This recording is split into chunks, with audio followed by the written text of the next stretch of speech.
Dialysis? Ayaw mo rin bang magpa-dialysis? May takot at kaba ka rin ba kapag naririnig ang salitang dialysis?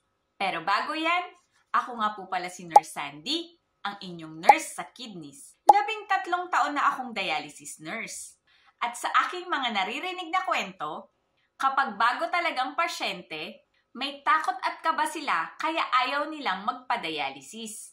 Sino nga ba naman ang magiging ready sa pagpapadialysis 3 times per week? Kagaya ng karamihan, negatibo ang tingin sa pagpapadialysis dahil sa mga karanasan ng ibang pasyente tungkol dito. Pero dapat muna nating malaman ang dahilan kung bakit nagkaroon ng komplikasyon ang mga pasyenteng iyon. Tulad na lamang dito sa aming ospital, araw-araw kami nag-e-educate sa mga pasyente ukol sa kanilang sakit upang unti-unti ay maunawaan nila ang dialysis treatment na kanilang ginagawa.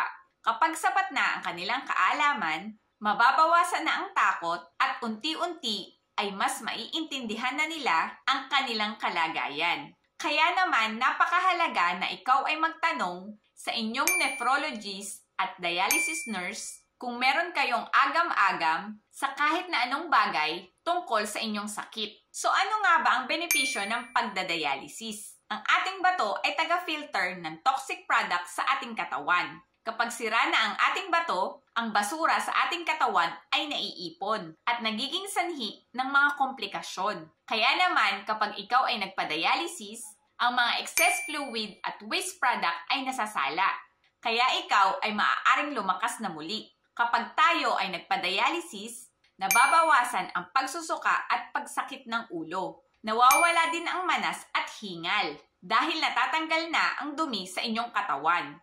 Nagiging normal na rin ang inyong blood pressure kapag ikaw ay nagpa-dialysis dahil ang extra fluids na nagiging sanhi ng pagtaas ng blood pressure ay natatanggal na ng makina. Kasama na rin dito ang pagno-normal ng mga electrolytes tulad ng potassium, calcium, phosphorus, at iba pa na nililinis din during dialysis. Karamihan sa mga pasyente dito sa Middle East ay mga OFW dyan sa Pilipinas. Basta't sapat ang inyong dialysis per week, nakakatiyak ako na magagawa mo pa rin ang mga bagay na kailangan mong gawin. Dapat lamang din na sumunod sa proper diet, exercise, at fluid intake ang mga pasyenteng nagdadialysis upang magawa pa rin nila ang kanilang pang-araw-araw na trabaho. Sa mga pasyenteng nagkakakomplikasyon, ito ay may iba't ibang kadahilanan, lalo na ang hindi pagsunod sa dami ng beses ng salang dahil ang ating bato ay 24/7 kung magtrabaho araw-araw at ikaw ay 3 times per week lang nalilinisan at hindi mo pa ito sinusunod. Ang lahat ng basura sa inyong katawan ay naiipon na nagkokos ng malalang komplikasyon.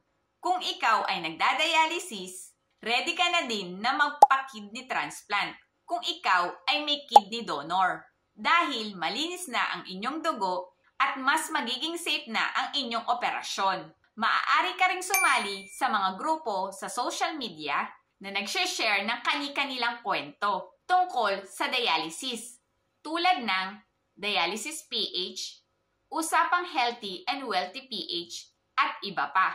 Marami kang makukuhang impormasyon sa kanila at mas makikita mo na hindi ka nag-iisa sa paglaban sa sakit sa bato. Maraming tips, advices at kwento na maaari mong kapulutan ng mga impormasyon na makakatulong upang mapalakas ang inyong loob. Mas maaga kang mag-decide na magpa-dialysis, mas hindi ka makakaranas ng mga seryosong komplikasyon na iyong nakikita at naririnig sa iba. Ang takot sa gastusin ay nariyan talaga. Ngunit may suporta naman ang gobyerno tulad ng PhilHealth, PCSO at mga politiko na maaari mong lapitan at asikasuhin. Dahil naniniwala ako na napakahalaga ng pagdadialysis sa mga taong may sira na ang kanilang mga bato. Dahil ito ang nagdurugtong ng kanilang buhay. Dahil ang kalaban natin dito ay ang mga life-threatening complication na maaaring maranasan ng isang taong hindi pa nagpapadialysis. sa kadahilanang unti-unting nilalason ang kanilang dugo dahil sa toxic product na naiipon sa kanilang katawan na nauuwi sa emergency dialysis. Kaya kung isa ka ring health advocate, join me in our group, Usapang Healthy and Wealthy PH. Doon ay magsama-sama tayong magbahagi ng ating mga mumunting nalalaman kung paano alagaan ang ating kalusugan para sa ikauunlad ng ating pamumuhay. I hope nakatulong ang video na ito sa inyo. At paki-comment mo naman dyan sa baba ang salitang dialysis kung naitawid ko ng maayos ang mensahe ng video na ito. Ayun lamang po muna, hanggang dito na lang. Please like, share, and follow nyo na rin. Please follow nyo na rin po ako sa aking YouTube channel, Sandy Madeleine Cruz. Dahil nagpo-post din po ako doon ng mga video kung paano alagaan ang ating kalusugan para sa ikauunlad ng ating pamumuhay. Ayun lamang po muna, hanggang dito na lang. Huwag kakalimutan, true wealth is health. See you on my next vlog. Bye!